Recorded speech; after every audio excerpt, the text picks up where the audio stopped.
Isa na ata sa pinakanakakatakot na trahedya ay ang tamaan ka ng kidlat. Araw-araw ay humigit kumulang 40,000 na bagyo ay naglalabas ng higit 17 milyon na kidlat sa ating mundo. Sa loob ng bawat segundo, mayroon 200 kidlat ang lumalabas. Kahit ito na ang pinakamataas na bilang ng kidlat, mayroong posibilidad na tamaan ng kidlat ang isang tao sa 10 milyon na katao. Kaya sa video natin ngayon ay maipapakilala kong isang tao na tinamaan ng kidlat ng ilang beses. Sa magkakaibang lugar at magkakaibang panahon. Paano nangyari yon? Atin alamin ang nakakamanghang pangyayaring aksidente sa pagtama ng kidlat sa isang tao na 4 na beses naranasan nito. Kilalanin natin ang histeryo ng kwento ni Walter Summerford. Tara, simulan na natin.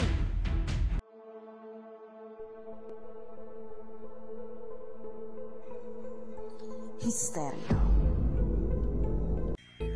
Ang tag-ulan ay nagdudulot ng kaginhawaan at kagalakan sa marami, ngunit para sa ilan ay maaari itong pagmulan ng pagkabalisa dahil sa patuloy ng pagkidlat at pagkulog. Ang nagngangalang Walter Summerford ay nakaranas ng hindi inaasahan na pangyayari na hindi niya lubos maisip na tatamaan pala siya ng kidlat. Hindi lamang isa, kundi 4 na beses pa.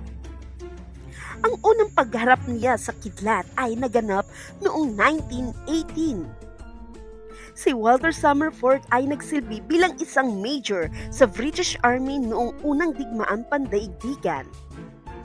Habang pinangungunahan ng kanyang mga tauhan ang ilang labanan, kahit siya ay nakakaranas ng matinding sugat na tinamo sa labanan, habang sakay sa kanyang kabayo sa harap ng front infantry ng Belgian, isang kidlat tumama sa kanya na ikinabagsak niya. Bagaman, nang siya ay tinapon mula sa kanyang kabayo, nakaligtas siya. Ngunit naparalisa siya mula sa bewang pababa, kaya dahil hindi siya makalakad, siya ay nakulong sa kanyang wheelchair. At sinabi din sa mga ulat na nababalisa si Summerford sa kanyang mga tauhan na humaharap sa giyera kaysa sarili niyang kapakanan. Maraming taon na rin ang lumipas, tapos na din ang digmaan. Iniwan ni Summerford ang digmaan mula nang siya ay naparalisa. Nagsimula na siyang makabuo ng sarili niyang pamilya at nag-enjoy na siya sa pamumuhay sa kanyang kapaligiran at mga kasanayan sa gawain sa panlabas.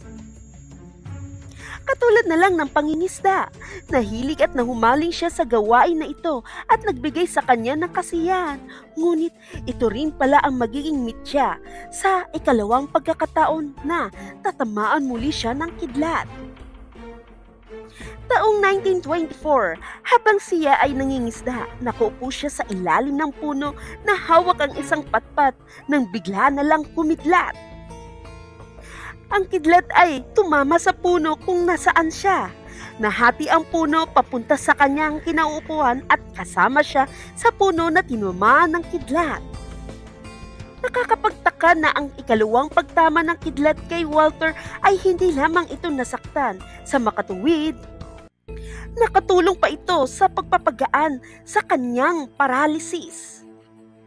2 araw mula na tamaan siya ng kidlat ay nagamit muli niya ang kanyang mga binti.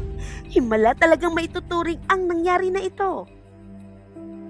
6 na taon na lumipas, taong 1930, ang ikatlong pagtama ng kidlat kay Walter ay nangyari muli. Gumaling na si Walter at nakakalakad na muli. Isang araw, habang naglalakad at tinatamasan niya ang ganda ng kapaligiran sa parke at sa paligid ng kabahayan sa kanyang lugar, ay bigla na lamang nagbago ang panahon.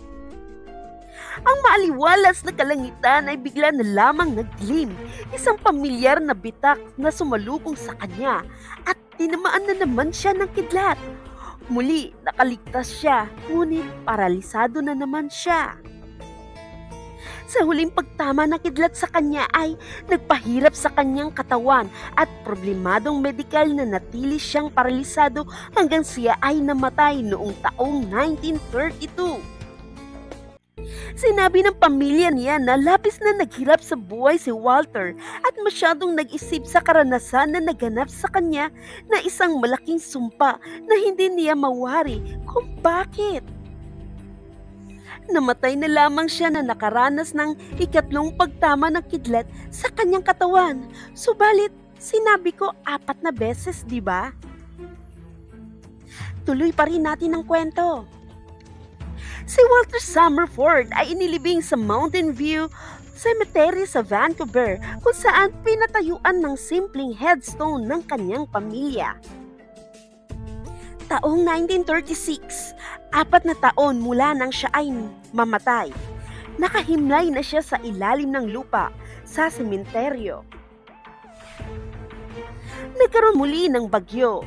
Muli, humidlat ng napakalakas at tinamaan na naman kung saan nakalibing ang katawan ni Walter, kung saan nabasag pa nga ang lapida nito.